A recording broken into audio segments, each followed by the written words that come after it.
Hi అండి అందరికీ. ఈరోజు మనం కచమ్మర్ని ప్రిపేర్ చేద్దాం. ముందుగా ఒక బౌల్ తీసుకొని అందులో మీకు ఎంత కచమ్మర్ చేయాలనుకుంటున్నారో దానికి తగ్గట్టు ఉల్లిపాయని తీసుకోండి. నేను ఇక్కడ 1/2 కేజీ పెరుగుకి ఎంత ఉల్లిపాయ తీసుకుంటున్నాను. సన్నగా తరుక్కొని ఆ ఉల్లిపాయలో 1/2 కేజీ పెరుగు వేసుకున్నాను.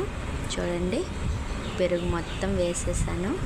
పెరుగు మొత్తం వేసేసిన తర్వాత అందులో ఫస్ట్ కొంచెం జీరా పౌడర్ వేస్తే, ఆ తర్వాత కొంచెం బ్లాక్ పెప్పర్ పౌడర్ తెలుసు కదా, అది ఇంకొంచెం వేయండి.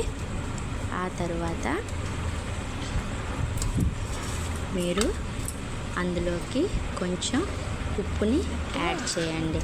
సాల్ట్ మీరు టేస్ట్కి తగ్గట్టు వేసుకోండి.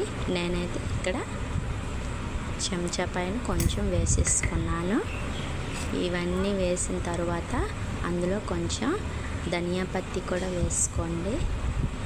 ఈ మిశ్రమాన్ని అంతటిని బాగా మిక్స్ చేయండి. చూడండి, ఇలా మిక్స్ చేయండి. బాగా ఇలా మిక్స్ చేసిన తర్వాత చూడండి, మొత్తం కలిసిపోవాలి. బాగా మిక్స్ చేస్తేనే దాని టేస్ట్ బాగుంటుందండి. చూడండి, నేను ఏ విధంగా అయితే కలుపుతున్నానో మీరు అదే విధంగా కలిపేసుకోండి.